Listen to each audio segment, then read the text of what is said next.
আমাদের নিয়োগ কাজ সম্পন্ন করছে, কিন্তু আমরা বঞ্চিত হয়েছি।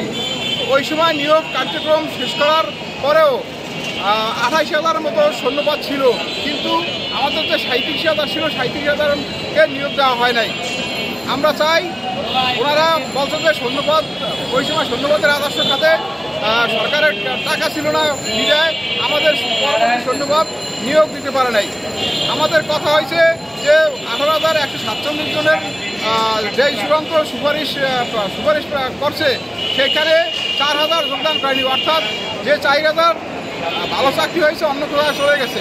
যদি তারা বলে থাকে যে রাজস্ব খাতে টাকা ছিল না ওই সময় সরকারের, এই জন্য নিয়োগ দিতে পারে, তাহলে 18,147 জন যে চূড়ান্ত সুপারিশ করছে সেখানে তো সরকারের রাজস্ব খাতে টাকা ছিল, কিন্তু সেই 4,000 যোগদান করে নেই। সেই 4,000 আমরা দাবি করছি আমাদেরকে এই 4,000 দ্রুত নিয়োগ সম্পন্ন করে, আর যদি আমাদের দাবি দেওয়া যদি মেনে না হয় আমরা কঠোর থেকে কঠোর আন্দোলন করব।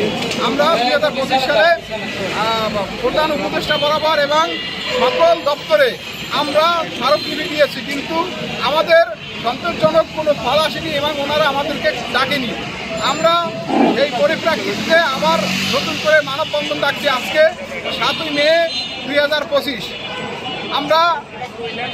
আমরা শান্তি শৃঙ্খলভাবে যে আন্দোলন করছি সেই আন্দোলন কিন্তু আমাদের আর শান্তি শৃঙ্খলভাবে থাকবে না যদি ওনারা আমাদেরকে ডেকে আমাদের যৌক্তিক বিষয়গুলো যদি না শোনেন এবং ওনাদের যদি কিছু বলার থাকে সেটা আমাদেরকে বলবেন।